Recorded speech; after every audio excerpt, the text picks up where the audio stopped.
Assalamualaikum warahmatullahi wabarakatuh.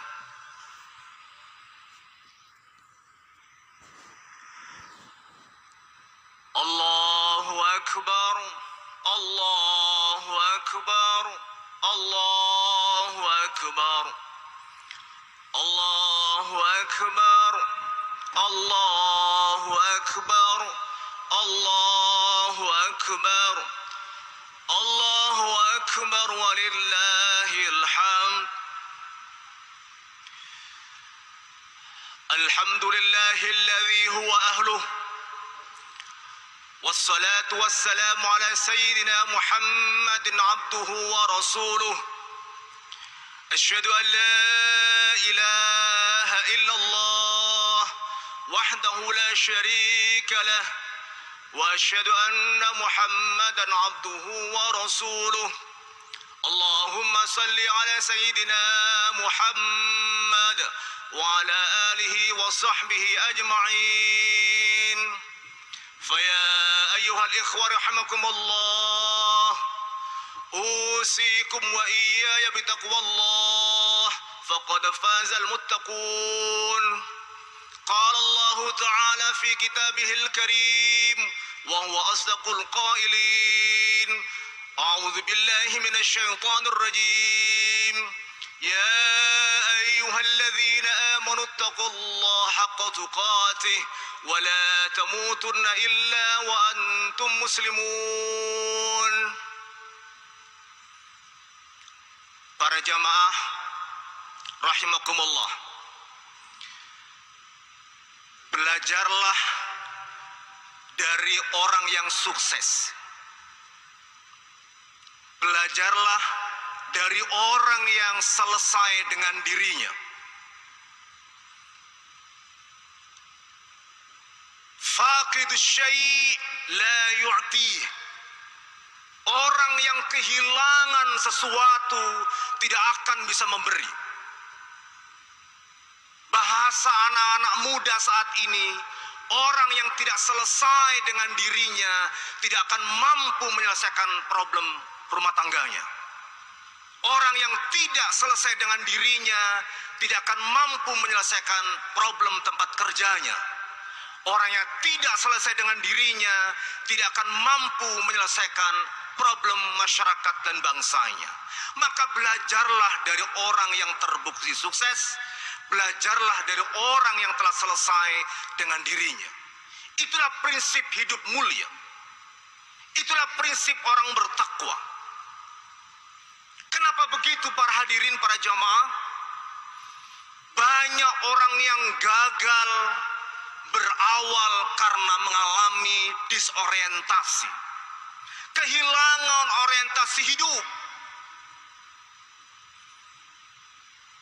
Orang yang kehilangan orientasi hidup itu biasanya diawali karena kehilangannya referensi hidup. Miskinnya referensi hidup, miskinnya teladan untuk bisa dicontoh dalam hidupnya. Islam mengajarkan kepada kita semua, sukses harus diperoleh dengan cara yang mulia. Sukses juga harus diperoleh dan dimanfaatkan dengan kemuliaan. Ibnu Faris dalam kitabnya Mu'jam Maqayisil Lugha, juz yang kelima halaman 390, dia mengatakan begini: sukses itu meliputi 3 kata kunci. 1, az-zafar, kemenangan. 2, as-sidqu, kejujuran. Dan yang ketiga adalah al-khair, kebajikan. Kemenangan yang diperoleh dengan tidak kejujuran, tanpa ada kejujuran, maka tanpa ada kebajikan pasca kemenangan. Karena itu 3 kata kunci kata Ibnu Faris dalam kitab Maqayisil Lugha, ketiga-tiganya ini bisa dibedakan tapi tidak bisa dipisahkan. Hari ini para jamaah hari yang mulia, hari seluruh umat manusia, umat muslim sedunia. memperingati Idul Kurban, Idul Adha.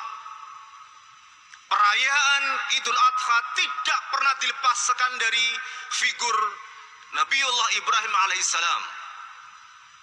Beliau adalah role model, beliau adalah uswatun hasanah. Mari kita belajar dari suksesnya Nabiullah Ibrahim alaihissalam. Para jamaah yang saya hormati, Al-Quran mengingatkan kita bersama untuk selalu mengambil pelajaran dari setiap kejadian. Dua kata yang selalu disampaikan oleh Al-Quran kepada kita bersama. Fa'tabiru, fa'tabiru, i'tibar, ambil ibrah. Ada dua kata, i'tibar dan ibrah.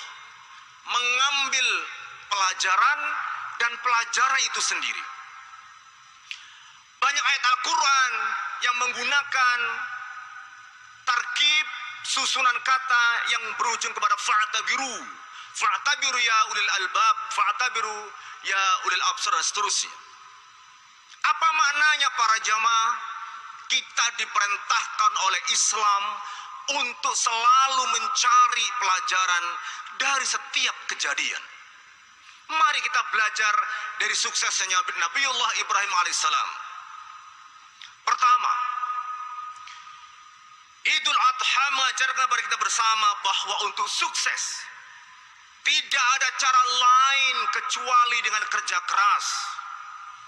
Tidak akan pernah diraih kesuksesan hidup dengan santai-santai, dengan leha-leha.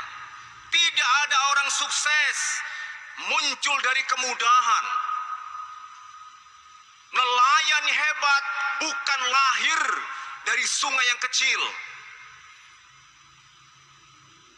Nelayan terhormat, nelayan yang hebat, nelayan yang besar karena lahir dari pengarungan samudra luas.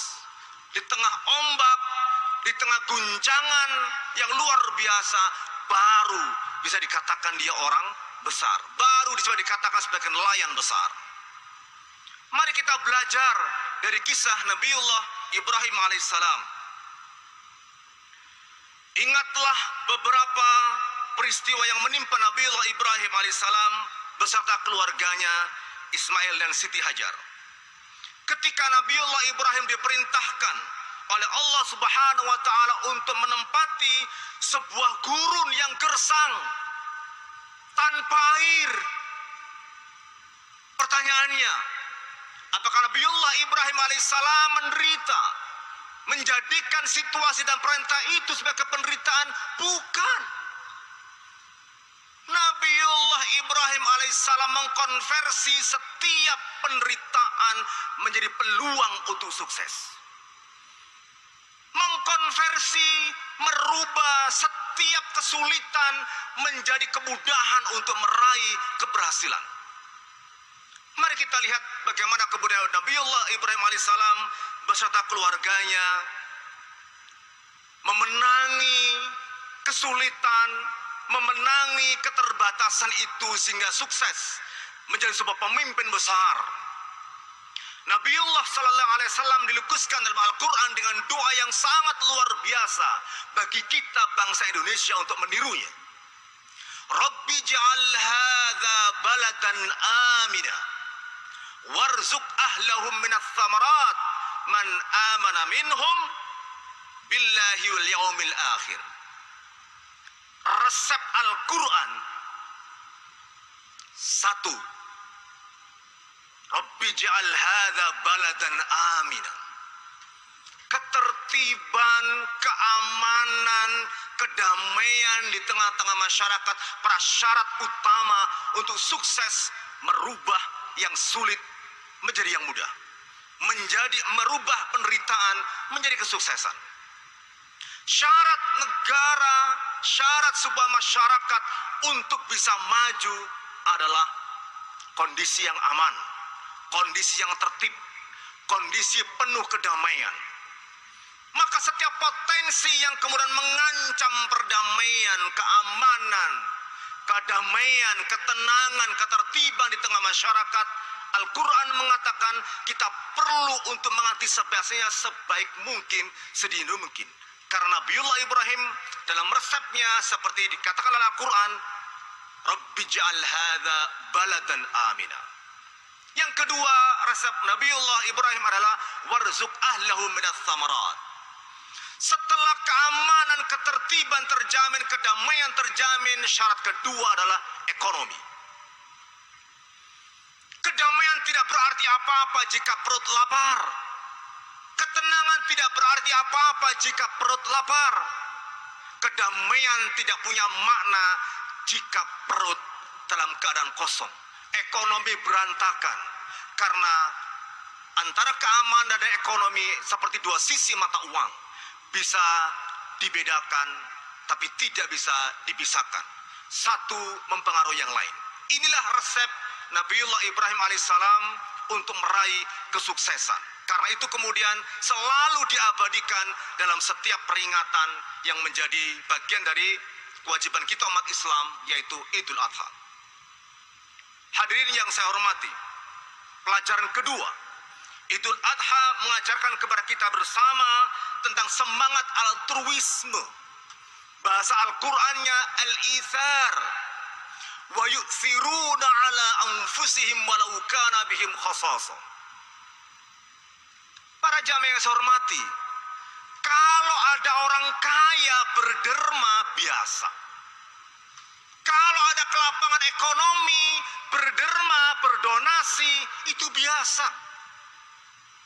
Al-Quran mengajarkan kepada kita bersama, justru saat kita membutuhkan, tetapi kita berpikir untuk orang lain, itu baru istimewa. Wa yu'thiruna ala anfusihim walau kana bihim khasasa. Mementingkan orang lain walaupun dalam dirinya ada kebutuhan yang luar biasa. Para jamaah, dalam bahasa Arab ada dua kata yang mirip tapi beda makna. Satu yang disebut dengan hajah, yang kedua disebut dengan khasasa. Sama-sama berarti kebutuhan, sama-sama berarti keperluan. Beda dimensi dan beda kedalaman.